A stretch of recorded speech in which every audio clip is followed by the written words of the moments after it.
ನಿಮ್ಗೇನಾದ್ರೂ ಹಣಕಾಸಿನ ಸಮಸ್ಯೆ ಇದ್ರೆ, ಫೈನಾನ್ಷಿಯಲ್ ಪ್ರಾಬ್ಲಮ್ಸ್ ಇದ್ರೆ, ಏನೇ ಮಾಡಿದ್ರು ಹಣ ನನ್ನ ಕೈಲಿ ಬರ್ತಿಲ್ಲ. ಅಥವಾ ನಂಗೆ ಯಾವ ಕೆಲ್ಸನೂ ಸಿಗ್ತಿಲ್ಲ. ಏನೋ ಒಂಥರ ತಳಮಳ, ಏನೋ ಒಂಥರ ಭಯ.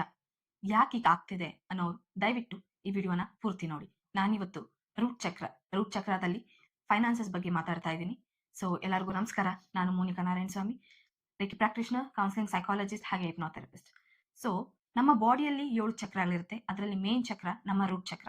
ನಮ್ಮ ರೂಟ್ ಚಕ್ರ ಎಫೆಕ್ಟ್ ಆದ್ರೆ ನಮ್ಮ ಕಂಪ್ಲೀಟ್ ಬಾಡಿ ಡಿಸ್ಟರ್ಬ್ ಆಗುತ್ತೆ. ನಮ್ಮ ಕೈಲಿ ಏನ್ ಮಾಡೋದಕ್ಕೂ ಆಗೋದಿಲ್ಲ. ನೆಗೆಟಿವ್ ಎನರ್ಜಿ ನಮ್ಮನ್ನ ಆವರಿಸ್ಬಿಡುತ್ತೆ. ಇಷ್ಟೇ ಕಷ್ಟಪಟ್ರು ಅದರಿಂದ ಆಚೆ ಬರೋದಕ್ಕಾಗೋದಿಲ್ಲ. ಮೇನ್ ಆಗಿ ನಮ್ಮ ಹಣಕಾಸಿನ ಸಮಸ್ಯೆಗಳು ಸ್ಟಾರ್ಟ್ ಆಗುತ್ತೆ. ಏನೇ ಮಾಡಿದ್ರು ನಾವು ಮುಂದಕ್ಕೆ ಹೋಗಕ್ ಆಗ್ತಿರಲ್ಲ, ಅಥವಾ ಹಣಕಾಸು ನಮ್ಮ ಹತ್ರ ಬರ್ತಿರಲ್ಲ. ಕೆಲ್ಸಗಳು ಸಿಗ್ತಾ ಇರಲ್ಲ. ಕೆಲ್ಸ ಸಿಕ್ಕಿದ್ರು ಹೋಗ್ಬಿಡುತ್ತೆ.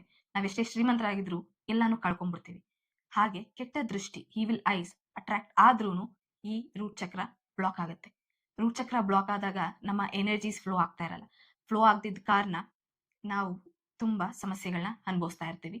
ಹಾಗೆ ಇಂಬ್ಯಾಲೆನ್ಸ್ ಆದ್ರೂನು ನಮ್ಗೆ ಪ್ರಾಬ್ಲಮ್ಸ್ ಬರುತ್ತೆ. ಎರಡು ಒಂದೇ. ಬ್ಲಾಕ್ ಅಂದ್ರೆ ಕಂಪ್ಲೀಟ್ ಆಗಿ ಮುಚ್ಚೋಗುತ್ತೆ. ಆ ಇಂಬ್ಯಾಲೆನ್ಸ್ ಅಂದ್ರೆ ಏರುಪೇರುಗಳು ಆಗ್ತಾ ಇರುತ್ತೆ. ಸೊ ಈ problems physically, mentally, psychologically and emotionally, ಈ 4 ಫ್ಯಾಕ್ಟರ್ಸ್ ಬಗ್ಗೆ ನಾನು ಇವತ್ತು ಮಾತಾಡ್ತಾ ಇದ್ದೀನಿ. ಸೊ ಇವತ್ತು ನಾನು ಮೇನ್ ಆಗಿ ಮಾತಾಡ್ತಿರೋದು ರೂಟ್ ಚಕ್ರ. ರೂಟ್ ಚಕ್ರ ಅಲ್ಲಿ finances. So finances emotionally, physically, spiritually and emotionally ಯಾವ ರೀತಿ ಎಫೆಕ್ಟ್ ಆಗುತ್ತೆ ಈ 4 ಫ್ಯಾಕ್ಟರ್ ಇಂದ ಅನ್ನೋದ್ರ ಬಗ್ಗೆ ನಾವು ಮಾತಾಡೋಣ. ಸೈಕಾಲಜಿಕಲಿ ಫಸ್ಟ್ ಮಾತಾಡ್ತೀನಿ. ನಾವು ಚಿಕ್ಕ ವಯಸ್ಸಿನ ಎಮೋಷನಲ್ ಟ್ರಾಮಾಸ್ನ ಅಥವಾ ಫೈನಾನ್ಷಿಯಲ್ ಟ್ರಾಮಾಸ್ನ ಕ್ಯಾರಿ ಮಾಡ್ತಾ ಇರ್ತೀವಿ. ಅಂದ್ರೆ ನಮ್ಮ ಪೇರೆಂಟ್ಸ್, ನಮ್ಮ ಫ್ಯಾಮಿಲಿ ಏನಾದ್ರೂ ಪಾವರ್ಟಿಯಲ್ಲಿ ಇದ್ರೆ ಅಥವಾ middle class, low class family ಆಗಿದ್ರೆ, ಆಗ ನಾವು ಅವ್ರ ಕಷ್ಟಗಳನ್ನ ನೋಡಿರ್ತೀವಿ. ಅವ್ರಿಗೆ ಇದ್ದಂತ ಭಯ ನಮಗೂ ಟ್ರಾನ್ಸ್ಫರ್ ಆಗಿರುತ್ತೆ. ಯಾಕಂದ್ರೆ ನಾವು ಅದನ್ನ ನೋಡಿರ್ತೀವಿ. ಅವ್ರು ಏನ್ ಅನುಭವಿಸ್ತಿದ್ರು ಅವ್ರ ಜೊತೆ ನಾವು ಕೆಲವೊಂದು ಪ್ರಾಬ್ಲಮ್ಸ್ ನ ಅನುಭವಿಸಿರ್ತೀವಿ. ಸೊ ಅದರಿಂದ ನಮ್ಗೆ ಸೈಕಾಲಜಿಕಲಿ ಪ್ರಾಬ್ಲಮ್ಸ್ ಬಂದಿರುತ್ತೆ. ಅದು ನಮ್ಮ ತಲೆಯಲ್ಲೇ ಇರುತ್ತೆ, ನಮ್ಮ ಥಾಟ್ಸ್ ಆಗಿ ಕನ್ವರ್ಟ್ ಆಗಿರುತ್ತೆ, ನಮ್ಮ ಎಕ್ಸ್ಪ್ರೆಷನ್ಸ್ ಆಗಿ ಕನ್ವರ್ಟ್ ಆಗಿರುತ್ತೆ, ಅದು ಕ್ಯಾರಿ ಫಾರ್ವರ್ಡ್ ಆಗಿರುತ್ತೆ. ಸೊ ಅದಕ್ಕಾಗಿ ನಮ್ಮ ಥಾಟ್ಸ್ ನ, ನಮ್ಮ ಎಮೋಷನ್ಸ್ ನ ನಾವು ಚೇಂಜ್ ಮಾಡ್ಕೊಬೇಕು. ಸೊ ಹೇಗ್ ಚೇಂಜ್ ಮಾಡ್ಕೊಳೋದು ಅಂದ್ರೆ, ನಮ್ಮ ಥಾಟ್ಸ್ ನ ಚೇಂಜ್ ಮಾಡ್ಕೊಬೇಕು ಫಸ್ಟ್. ಏನಂದ್ರೆ, ಆಗ ನಿಮ್ಗೆ ಯಾವ ತರ ಪ್ರಾಬ್ಲಮ್ಸ್ ನಿಮ್ಮ ಫ್ಯಾಮಿಲಿಯಲ್ಲಿ ನಡೆದಿತ್ತು ಅದು ನಿಮ್ಗೆ ಗೊತ್ತಿದೆ. ಆ ಟೈಮಲ್ಲಿ ನಿಮ್ಗೇನೋ ಒಂದು ಎಮೋಷನ್, ನಿಮ್ಗೇನೋ ಒಂದು ಥಾಟ್ಸ್ ತಲೆಯಲ್ಲಿ ಹೋಗಿರುತ್ತೆ. ಅದ್ ಏನು ಅಂತ ನಿಮ್ಮನ್ನೇ ನೀವು ಪ್ರಶ್ನೆ ಮಾಡ್ಕೊಬೇಕು. ಸೊ ಹೇಗಂದ್ರೆ, ಯಾವ್ದಾದ್ರು ಒಂದು ಪ್ರಶಾಂತವಾದ ಜಾಗದಲ್ಲಿ ಅಥವಾ ನಿಮ್ಮ ರೂಮ್ ಅಲ್ಲಿ ಕೂತ್ಕೊಂಡು ಕಣ್ ಮುಚ್ಕೊಂಡು ಒಂದು 3 ಮಿನಿಟ್ಸ್ ಅಥವಾ 2 ಮಿನಿಟ್ಸ್ ಬ್ರೀದಿಂಗ್ ಎಕ್ಸರ್ಸೈಸ್ ಮಾಡ್ಬೋದು, ಅಥವಾ ಮೆಡಿಟೇಷನ್ ಮಾಡ್ಬೋದು, ಅಥವಾ ಸುಮ್ಮನೆ ಕೂತ್ಕೊಬಹುದು. ಕೂತ್ಕೊಂಡು ಯೋಚನೆ ಮಾಡಿ. ಆ ಟೈಮಲ್ಲಿ ನಿಮ್ ತಲೆಗೆ ಯಾವ ಥಾಟ್ಸ್ ಬಂದಿತ್ತು? ಅಯ್ಯೋ, ನಮ್ಮ ಹತ್ರ ದುಡ್ಡಿಲ್ಲ ಅಂತನಾ, ಅಥವಾ ನಮ್ಗೆ ಊಟ ತಿನ್ನೋದಕ್ಕೆ ಏನ್ ಮಾಡೋದು ಅಂತನಾ, ಅಥವಾ ದುಡ್ಡಿಲ್ಲ ಅಂದ್ರೆ ಮನೆಯಿಂದ ಆಚೆ ಹಾಕ್ತಾರ ಅಂತನಾ? ಸೊ ನೀವು ಯೋಚನೆ ಮಾಡ್ಬೇಕು. ಆ ಟೈಮಲ್ಲಿ ನನ್ಗೆ ಹಣ ಅಂದ್ರೆ ಏನು? ಹಣ ಅಂದ್ರೆ ನನಗೆ ಖುಷಿ ಕೊಡ್ತಿತ್ತಾ, ಭಯ ಕೊಡ್ತಿತ್ತಾ, ಅಥವಾ ಏನ್ ಮಾಡ್ತಿತ್ತು ಅಂತ ನೀವು ಕ್ವೆಶ್ಚನ್ ಮಾಡ್ಕೊಂಡ್ರೆ ನಿಮ್ಗೆ ಏನಾದ್ರೂ ಒಂದು ಉತ್ತರ ಸಿಗುತ್ತೆ.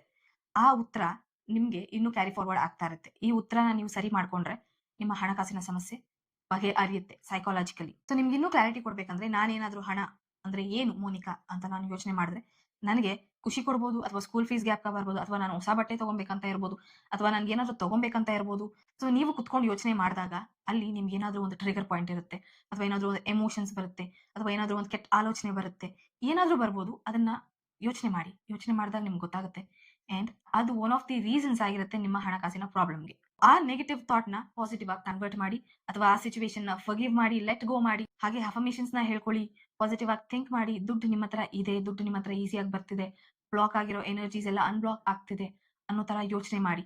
ಸೊ ನಿಮ್ಮ ಥಾಟ್ಸ್ ನ ನೀವು ಚೇಂಜ್ ಮಾಡ್ಕೊಂಡ್ರೆ ಸೈಕಾಲಜಿಕಲ್ ಸಮಸ್ಯೆಗಳು ಪರಿಹಾರ ಆಗುತ್ತೆ ಹಣಕಾಸಿನ ಬಗ್ಗೆ. ಹಾಗೆ ಎಮೋಷನಲಿ ಏನಂದ್ರೆ, ನೀವು ಅಲ್ಲಿ ನಿಮ್ಮ ಚಿಕ್ಕ ವಯಸ್ಸಲ್ಲಿ ಅಥವಾ ಯಾವ್ದೋ ಸಿಚುವೇಶನ್ ಅಲ್ಲಿ ಏನಾದ್ರೂ ನಿಮ್ಗೆ ನೋವಾಗಿದ್ರೆ, ಆಬ್ವಿಯಸ್ಲಿ ನಿಮ್ಗೆ ನೋವಾಗಿರುತ್ತೆ, ಭಯ ಆಗಿರುತ್ತೆ, ಖುಷಿ ಆಗಿರುತ್ತೆ, ಯಾವ್ದಾದ್ರು ಎಮೋಷನ್ಸ್ ಆಗಿದ್ರು ಅದು ನಿಮ್ಮನ್ನ ಟ್ರಿಗರ್ ಮಾಡ್ತಾ ಇರುತ್ತೆ. ಅದೇ ತರ ಫೀಲಿಂಗ್ ನಿಮ್ಗೆ ಚಿಕ್ಕ ವಯಸ್ಸಲ್ಲಿ ಏನಾಗ್ತಿತ್ತು. ಫಾರ್ ಎಕ್ಸಾಂಪಲ್, ನನ್ಗೇನಾದ್ರೂ ಭಯ ಆಗಿದ್ರೆ ಈಗ್ಲೂ ನಾನು ದುಡ್ಡಿನ ಬಗ್ಗೆ ಯೋಚನೆ ಮಾಡಿದಾಗ ಭಯ ಆಗತ್ತೆ. ಅದು ಕ್ಯಾರಿ ಫಾರ್ವರ್ಡ್ ಮಾಡಿರ್ತೀನಿ. ಹಾಗೆ ನೀವು ಕ್ಯಾರಿ ಫಾರ್ವರ್ಡ್ ಮಾಡಿರ್ತೀರ. ಸೊ ಆ ಎಮೋಷನ್ಸ್ ನ, ಭಯ ಇದ್ರೆ ಪಾಸಿಟಿವ್ ಆಗಿ ಚೇಂಜ್ ಮಾಡ್ಕೊಳ್ಳಿ, ಖುಷಿ ಪಡಿ, ಅಥವಾ ಗ್ರಾಟಿಟ್ಯೂಡ್ ಹೇಳ್ಕೊಳ್ಳಿ, ನನ್ಗೆ ಸಿಕ್ತು, ಥ್ಯಾಂಕ್ ಯು ಸೋ ಮಚ್ ಅಂತ. ಆ ಪ್ರಾಬ್ಲಮ್ಸ್ ಎಲ್ಲ ಹೋಗಿದೆ ಅಲ್ವಾ? ನೀವು ಅದೇ ಸಿಚುವೇಶನ್ ಅಲ್ಲಿ ಇಲ್ಲ, ನಿಮ್ಮ ಫೈನಾನ್ಷಿಯಲ್ ಸ್ಟೇಟಸ್ ಬದಲಾಗಿದೆ, ಇಂಪ್ರೂವ್ ಆಗಿದೆ. ಸೊ ಅದೇ ರೀತಿ ಭಯನ ಯಾಕೆ ಪಡ್ತಾ ಇದ್ದೀರಾ? ಸೊ ಅದರಿಂದ ಆಚೆ ಬನ್ನಿ. ಸೊ ಫಿಸಿಯಾಲಜಿಕಲಿ ಮಾತಾಡ್ಬೇಕಂದ್ರೆ, ಫಿಸಿಯಾಲಜಿಕಲಿ ಅಂದ್ರೆ ನಮ್ಮ ಬಾಡಿ. ಸೊ ನಮ್ಮ ಬಾಡಿ ಆಬ್ವಿಯಸ್ಲಿ ನೋವು ಪಟ್ಟಿರುತ್ತೆ, ಸುಸ್ತಾಗಿರುತ್ತೆ, ಮುಂದಕ್ಕೆ ಹೆಜ್ಜೆ ಇಡೋದಕ್ಕೆ ಆಗೋದಿಲ್ಲ. ಅದು ಚಿಕ್ಕ ವಯಸ್ಸಲ್ಲೇ ಇರ್ಬೋದು, ಅಥವಾ ಈಗ ಇರ್ಬೋದು, ಅಥವಾ ಒಂದು ವಾರಕ್ಕೆ ಹಿಂದೆ ಆಗಿರ್ಬೋದು, ಒಂದು ತಿಂಗಳ ಹಿಂದೆ ಆಗಿರ್ಬೋದು. ನಮ್ಮ ಬಾಡಿ ರಿಯಾಕ್ಟ್ ಆಗಿರುತ್ತೆ ನಮ್ಮ ಎಮೋಷನ್ಸ್ ಜೊತೆ, ನಮ್ಮ ಥಾಟ್ಸ್ ಜೊತೆ. ಫಿಸಿಯಾಲಜಿಕಲಿ ಏನ್ ಎಫೆಕ್ಟ್ ಆಗುತ್ತೆ ಅಂದ್ರೆ, ನಮ್ಮ ಬಾಡಿಗೆ ಎಫೆಕ್ಟ್ ಆಗುತ್ತೆ, ನಮ್ಮ ರೂಟ್ ಚಕ್ರ ಎಫೆಕ್ಟ್ ಆಗುತ್ತೆ. ನಮ್ಗೆ ಮುಂದಕ್ಕೆ ಹೋಗ್ಬೇಕಂತ ಅನ್ಸಲ್ಲ, ಸುಸ್ತಾಗುತ್ತೆ, ನಿದ್ದೆ ಬರೋದಿಲ್ಲ, ತುಂಬಾ ಯೋಚನೆ ಮಾಡ್ತೀವಿ. ಹಾಗೆ ನಮ್ಮ ನರ್ವಸ್ ಸಿಸ್ಟಮ್ ಟ್ರಿಗರ್ ಮಾಡ್ತಾ ಇರುತ್ತೆ, ನೋವು ಕೊಡ್ತಾ ಇರುತ್ತೆ. ತುಂಬಾ ಫ್ಲೈಟ್ ಅಂಡ್ ಫೈಟ್ ಮೂಡ್ ಆಗ್ತಾ ಇರುತ್ತೆ. ತಲೆಯಲ್ಲಿ ತುಂಬಾ ಥಾಟ್ಸ್ ಓಡ್ತಿದ್ರೂನು, ತುಂಬಾ ಎಮೋಷನ್ಸ್ ಆಗ್ತಿದ್ರೂನು, ನಮ್ಗೆ ಏನಾದ್ರೂ ಮಾಡ್ಬೇಕು ಅನ್ಸುತ್ತೆ, ಮಾಡೋದಕ್ಕೆ ಆಗೋದಿಲ್ಲ. ನಾವು ಸ್ಟಕ್ ಆಗ್ಬಿಡ್ತೀವಿ. ಒಂದ್ ಜಾಗದಲ್ಲಿ ಕುತ್ಕೊಂಡ್ರೆ ಅಲ್ಲೇ ಕುತ್ಕೊಂಡ್ಬಿಡ್ತೀವಿ. ಸೊ ಈ ತರ ಪ್ರಾಬ್ಲಮ್ಸ್ ಬಂದಾಗ ಆಬ್ವಿಯಸ್ಲಿ ನಿಮ್ಗೆ ಒಂದೇ ಕಡೆ ಕುತ್ಕೊಂಡ್ಬಿಡ್ಬೇಕು ಅನ್ಸುತ್ತೆ, ಏನು ಮಾಡಬಾರ್ದು ಅನ್ಸುತ್ತೆ, ನಿದ್ದೆ ಮಾಡ್ಬಿಡ್ಬೇಕು ಅನ್ಸುತ್ತೆ, ಆದ್ರೆ ನಿದ್ದೆ ಬರೋದಿಲ್ಲ. ಸೊ ಇದಕ್ಕಾಗಿ ನೀವು ಗ್ರೌಂಡಿಂಗ್ ಮಾಡ್ಬೇಕು. ಗ್ರೌಂಡಿಂಗ್ ಅಂದ್ರೆ ಬರೀ ನೆಲದಲ್ಲಿ ಕಾಲಲ್ಲೇ ನಡಿಬೇಕು. ಹಾಗೆ ಕುತ್ಕೊಂಡು ಮೆಡಿಟೇಷನ್ ಮಾಡ್ಬೇಕು. ನಿಮ್ಮ ರೂಟ್ಸ್ ಅಂದ್ರೆ ನಿಮ್ಮ ದೇಹ ಒಂದು ಮರ ತರ. ಕುತ್ಕೊಂಡಾಗ ನೀವು ನಿಮ್ಮ ಸ್ಪೈನಲ್ ಕಾರ್ಡ್ ಇಂದ ರೂಟ್ಸ್ ನೆಲದಲ್ಲಿ ಒಳಗೆ ಹೋಗ್ತಿರೋ ತರ ನೀವು ಇಮ್ಯಾಜಿನ್ ಮಾಡ್ಕೊಬೇಕು. ಅಂದ್ರೆ ನಿಮ್ಮ ರೂಟ್ಸ್ ತುಂಬಾ ಡೀಪ್ ಆಗಿ ಕೆಳಗೆ ಹೋಗ್ತಿದೆ. ನನ್ನ ರೂಟ್ಸ್ ಸ್ಟ್ರಾಂಗ್ ಆಗಿದೆ, ನನ್ನ ಬುಡ ಸ್ಟ್ರಾಂಗ್ ಆಗಿದೆ ಅನ್ನೋ ರೀತಿ ಮೆಡಿಟೇಷನ್ ಮಾಡಬೇಕು. ಬರೀ ಕಾಲಲ್ಲಿ ನಡಿಬೇಕು. ನೀವ್ ನೋಡಿ, ಆ ಬರೀ ಕಾಲಲ್ಲಿ ನಿಮ್ಗೆ ಏನಾದ್ರು ಸುಸ್ತಾಗಿದ್ದಾಗ ಅಥವಾ ಏನಾದ್ರು ಸಮಸ್ಯೆ ಆದಾಗ ಬರೀ ಕಾಲಲ್ಲಿ ನಡೆದಾಗ ನಿಮ್ಗೆ ನಿಜವಾಗ್ಲು ಆನೆ ಬಲ ಬಂದಂಗ್ ಅನ್ಸುತ್ತೆ. ಸೊ ದಯವಿಟ್ಟು ಗ್ರೌಂಡಿಂಗ್ ಟೆಕ್ನಿಕ್ ಮಾಡಿ. ನೀವ್ ಅನ್ಕೊಬಹುದು ಬರೀ ಕಾಲಲ್ಲಿ ನಡೆದಿದ ತಕ್ಷಣ ನಮ್ಗೆ ಶಕ್ತಿ ಬಂದ್ಬಿಡುತ್ತಾ ಅಂತ. ನೀವ್ ನಡೆದು ನೋಡಿ, ಆಗ ನಿಮ್ಗೆ ಗೊತ್ತಾಗುತ್ತೆ ಎಷ್ಟು ಶಕ್ತಿ ಬರುತ್ತೆ ಅಂತ. ನಿಮ್ಮ ನೆಗೆಟಿವ್ ಎನರ್ಜೀಸ್ ನ ನೀವ್ ಅನ್ಕೊಬೇಕು, ಎಲ್ಲಾನು ಆಚೆ ಆಗ್ತಾ ಇದೀನಿ, ನನ್ನ ಕಾಲಿಂದ ಎಲ್ಲ ಆಚೆ ಹೋಗ್ತಿದೆ, ಭೂಮಿ ತಾಯಿ ಎಳ್ಕೊಂತಿದ್ದಾರೆ. ಹಾಗೆ ಬೇರೆ ಜಾಗದಲ್ಲಿ ಹೋಗಿ ಪಕ್ಕದಲ್ಲೇ ನಿಂತ್ಕೊಂಡು ಅಥವಾ ಕೂತ್ಕೊಂಡು ನನ್ಗೆ ಶಕ್ತಿ ಬರ್ತಿದೆ, ನನ್ನ ಬುಡದಿಂದ ನನ್ನ ನರಗಳಿಗೆ ಶಕ್ತಿ ಬರ್ತಿದೆ, ನನ್ನ ಬಾಡಿಗೆ ಶಕ್ತಿ ಬರ್ತಿದೆ ಅಂತ ನೆನ್ಸ್ಕೊಂಡಾಗ ನಿಮ್ಗೆ ಆಟೋಮೆಟಿಕಲಿ ಶಕ್ತಿ ಬಂದೇ ಬರುತ್ತೆ. 4ನೇ ಫ್ಯಾಕ್ಟರ್ ಬಂದು ಸ್ಪಿರಿಚುವಲಿ. ಸೊ ಸ್ಪಿರಿಚುವಲಿ ನಾವು ಹೇಗೆ ಎಫೆಕ್ಟ್ ಆಗ್ತೀವಿ ಅಂದ್ರೆ, ನಮ್ಮ ಎನರ್ಜೀಸ್, ನಮ್ಮ ಸುತ್ತ ಇರೋ ಆರ ಅಥವಾ ಈವಿಲ್ ಐ, ಕೆಟ್ಟ ದೃಷ್ಟಿ ಬಿದ್ದಾಗ ನಮಗೆ ಅಥವಾ ನಮ್ಮ ಬಾಡಿಗೆ, ನಮ್ಮ ಲೈಫ್ಗೆ ಎಫೆಕ್ಟ್ ಆಗುತ್ತೆ. ಹೇಗೆ ಎಫೆಕ್ಟ್ ಆಗುತ್ತೆ ಅಂದ್ರೆ, ನಮ್ಮ ಆರಾಗೆ ಎಫೆಕ್ಟ್ ಆಗುತ್ತೆ, ನಮ್ಮ ಎನರ್ಜೀಸ್ ಎಫೆಕ್ಟ್ ಆಗುತ್ತೆ. ಹಾಗೆ ನಮ್ಗೆ ಆಗ್ಬೇಕಾಗಿರುವಂತ ಕೆಲ್ಸಗಳು ಆಗೋದಿಲ್ಲ. ನಮ್ಮಿಂದ ಆಗ್ಬೇಕಂತಿರೋ ಕೆಲ್ಸಗಳನ್ನ ನಮ್ಗೆ ಮಾಡೋದಕ್ ಆಗೋದಿಲ್ಲ. ಹಾಗೆ ಬೇರೊಬ್ರಿಂದ ಆಗ್ಬೇಕಾಗಿರೋ ಕೆಲ್ಸಗಳು ಅವ್ರು ಕೈ ಬಿಟ್ಟು ಹೋಗ್ತಾರೆ. ತುಂಬಾ ನೆಗೆಟಿವ್ ಎನರ್ಜೀಸ್ ನ ಅಟ್ರಾಕ್ಟ್ ಮಾಡ್ತೀವಿ. ನೆಗೆಟಿವ್ ಪೀಪಲ್ಸ್ ನ ಅಟ್ರಾಕ್ಟ್ ಮಾಡ್ತೀವಿ. ನಾವು ತಪ್ಪೇ ಮಾಡಿದ್ರೆ ಇದ್ರು ಅಥವಾ ಯಾವಾಗ್ಲಾದ್ರೂ ತಪ್ಪು ಮಾಡಿರೋದಕ್ಕೆ ಕರ್ಮನ ಬೇಗ ಅಟ್ರಾಕ್ಟ್ ಮಾಡ್ತೀವಿ. ಏನ್ ಮಾಡಿದ್ರು ಜೀವನದಲ್ಲಿ ಏನೂ ಆಗ್ತಿಲ್ವಲ್ಲ ಅಂತ ಬೇಸತ್ತು ನಾವು ಕುತ್ಕೊಂಡ್ಬಿಡ್ತೀವಿ. ಸೊ ಈ ಎನರ್ಜೀಸ್ ಪಾಸಿಟಿವ್ ಆಗಿರೋದಕ್ಕೆ ನಮ್ ಕೈಲಿ ಆಗೋದೇ ಇಲ್ಲ. ಸೊ ಹೇಗೆ ಇದನ್ನ ಕ್ಲೆನ್ಸ್ ಮಾಡೋದು, ಹೇಗೆ ಹೀಲ್ ಮಾಡ್ಕೊಂಡು ಸ್ಪಿರಿಚುವಲಿ ಅಂದ್ರೆ, ನಮ್ಗೆ ಕೆಟ್ಟದ್ದು ಕಾಣಿಸಿಲ್ಲ ಅಂದ್ರೂ ಸೆನ್ಸ್ ಆಗುತ್ತೆ, ನಮ್ಮ ಬಾಡಿಗೆ ಸೆನ್ಸ್ ಆಗುತ್ತೆ. ಏನೋ ಒಂಥರ ಶಿವರ್ ಆಗ್ತೀವಿ, ಏನೋ ಒಂಥರ ಕೆಟ್ಟದಾಗ್ತಿದೆ ಅಂತ ಅನ್ಸುತ್ತೆ.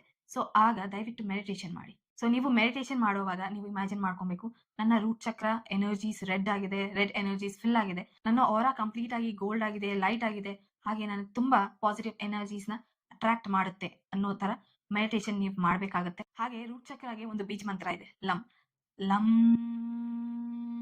ಅಂತ. ಈ ವೈಬ್ರೇಷನ್ ಮೂಡ್ ಅಲ್ಲಿ ನೀವು ಹೇಳ್ಕೊಂತ ಹೋದ್ರೆ ನಿಮ್ಮ ರೂಟ್ ಚಕ್ರ ಎಕ್ಸ್ಪ್ಯಾಂಡ್ ಆಗುತ್ತೆ, ನಿಮ್ಮ ಬ್ಲಾಕೇಜಸ್ ಎಲ್ಲ ಕ್ಲಿಯರ್ ಮಾಡುತ್ತೆ, ನಿಮ್ಮ ಆರಾ ಎಕ್ಸ್ಪ್ಯಾಂಡ್ ಆಗುತ್ತೆ. ಹಾಗೆ ನೀವು ಬ್ರೀದಿಂಗ್ ಎಕ್ಸರ್ಸೈಸ್ ಕೂಡ ಮಾಡಬಹುದು, ಯೋಗ ಪೋಸಸ್ ಕೂಡ ಮಾಡಬಹುದು, ಮುದ್ರಾಸ್ ಕೂಡ ಇದೆ. ನೀವು ನನ್ನ ಹಳೆ ವಿಡಿಯೋದಲ್ಲಿ ಹೋದ್ರೆ ರೂಟ್ ಚಕ್ರ ಬಗ್ಗೆ ಕಂಪ್ಲೀಟ್ ಆಗಿ ವಿಡಿಯೋ ಮಾಡಿದೀನಿ, ಅದನ್ನು ನೀವು ನೋಡಬಹುದು. ಹೇಗೆ ಯಾವ್ದೆಲ್ಲ ಮುದ್ರಾಸ್ ಮಾಡ್ಬೋದು, ಯಾವ್ದೆಲ್ಲ ಆಸನಾಸ್ ಮಾಡ್ಬೋದು ಅನ್ನೋದ್ರ ಬಗ್ಗೆ ನಾನು ಮಾತಾಡಿದ್ದೀನಿ. ಸೊ ನಾನು ಹೇಳಿದ್ ನಿಮ್ಗೆ ಅರ್ಥ ಆಯ್ತು ಅನ್ಕೊಂತೀನಿ. ನಿಮ್ಗೆ ಏನಾದ್ರು ಹಣಕಾಸಿನ ಪ್ರಾಬ್ಲಮ್ ಇದ್ರೆ ಅದು ರೂಟ್ ಚಕ್ರದಿಂದ ಆಗ್ತಿದೆ. And spiritually, mentally, psychologically, physiologically ಈ 4 ಫ್ಯಾಕ್ಟರ್ಸ್ ಇಂದ ಎಫೆಕ್ಟ್ ಆಗಿರುತ್ತೆ.